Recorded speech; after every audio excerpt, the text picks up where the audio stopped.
Evet, sevgili Sena şu anda steak yapıyorum ve yanında Yaşar Burger. Bu güzel burgeri hakikaten burada özellikle çok güzel yapıyorum. Yani e, bütün malzemesi bana ait ve ben hazırlıyorum. Dolayısıyla lezzeti bambaşka oluyor. Yanında sebzelerini de sunuyorum. Özellikle vazgeçilmezi patlıcan sarımsak. Patlıcan ve sarımsak ete kesinlikle lezzet katan çok önemli unsurlar ve bunları etin yanında sunuyorum. Kesinlikle tavsiye ediyorum da.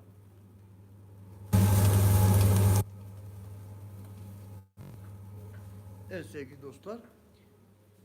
Şimdi Yüksekova'dayız. Bugün Yüksekova'da kar, kış, fırtına, ortalık fena şu anda.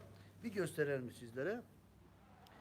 Bakın şu anda Yüksekova Van Karayolu üzerindeyiz. Her taraf kar, kış. Yani fena bir kar yağıyor şu anda. Karşımızda Buzul Cilo Dağı ama üzgünüm. Cilo Dağı görünmüyor. Çünkü bembeyaz her taraf. Şurada yol üstünde Yaşar Et var. Yaşar Et gerçekten şu anda adıyla, sanıyla yaptığı et çeşitleriyle adından söz ettirmiş bulunuyor. Dolayısıyla yani buraya gelen artık burayı bırakmıyor. Şimdi biz de Van'dan bugün Yüksekova'ya geldik. Yani buraya gelmişken Yaşar Et'e uğramadan olmaz. Zaten göreceksiniz şimdi inanılmaz bir tat var.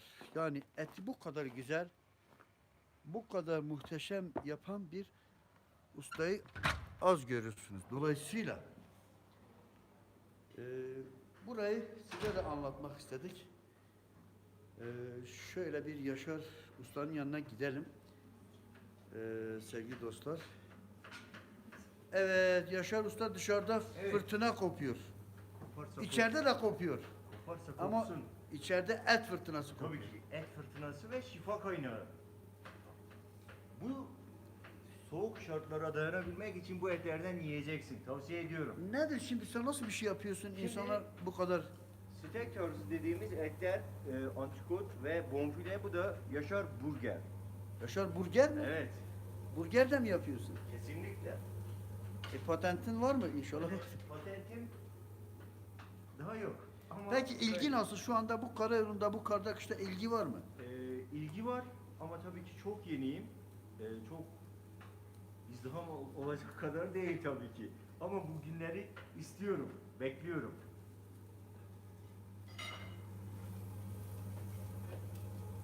Tadı nasıl oluyor? Doğru söyle.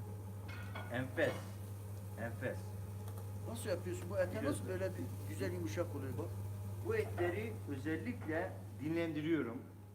Terbiyede tutuyorum. Bu etler terbiyeli etler. Dinlenmiş etler. O yüzden güzel etler. Yumuşak. Suyunu görüyor musunuz? İşte böyle sulu etler olduğu zaman yumuşak kalabiliyor. Kurutulmuş et kesinlikle tavsiye etmiyorum. Izgarada yanan eti tavsiye etmiyorum. Bütün değerleri Peki ölüyor. Yüksekova'daki yani buradaki etlerin özelliği ne yani bu dağların? Bu dağlarda kesinlikle güzel ot yemeleri, kekik kokan otlar yemeleri bu ete daha da başka değerler, daha Sert lezzetler. değil mi yani? Sert et. Aslında biz etin yumuşak kısmını kullanıyoruz. Biliyorsunuz etin en sert kısmı gerdan dediğimiz bu boyun kısmıdır. Bütün yükü aslında o boyun taşır. Orası serttir. Onu tavsiye etmiyorum. O uzun pişen etler. Onları ocakta kaynatacağız. Bu etler ızgaralık etler. Doğru eti doğru şekilde pişirmek önemli. Peki başka ne yapıyorsun burada? Etle alakalı ne? Etle alakalı etin değişik çeşitlerini yapıyorum. Tavukla çalışıyorum. Onun dışında çiğ köfte de yapıyoruz burada. Etin kaşarlı köftesini de yapıyoruz. Bu yüzden hani tavsiye ediyorum. Peki başka ne? Bu Yaşar Burger ne? Biraz ondan bahset. Yaşar Burger, hamburger dediğimiz olay. Hamburgeri yalnız hazır köfteden yapmıyorum. Bütün harcını marcını ben kendim hazırlıyorum. Dolayısıyla lezzetli oluyor. Ya oranı dengeli, baharatı Aleykümselam dengeli. Nazım Aşkın. Evet. Evet. Bunların hepsi dengeli. Bu dengeyi tutturduğun zaman etin kıvamı, lezzeti bambaşka oluyor. Evet, sizler de Önemli olan bir de sunum noktasında tahtayı doğru kullanmak. Tabii ki bu sırrı vermiyorum ama önemli olan bu tahtayı da doğru kullanabilmek. Ha, şurada mı Pişirme- sunuyorsun? Pişirme tekniği anlamında da çok önemli. Bakın, özellikle sarımsak, olmazsa olması biber. Bunları sunmak önemli. Tamam. Evet, size de yemek istiyorsanız Yüksekova çıkışında Van'a giderken hemen polis noktasını geçtikten sonra solda. Yüksekova'ya gelirken de sağda. Yüksekova'ya girmeden. Şimdiden afiyet olsun. Eline sağlık demiş Nazım Aşkan. Hoş geldin. Evet, Yaşar Et Yüksekova'da.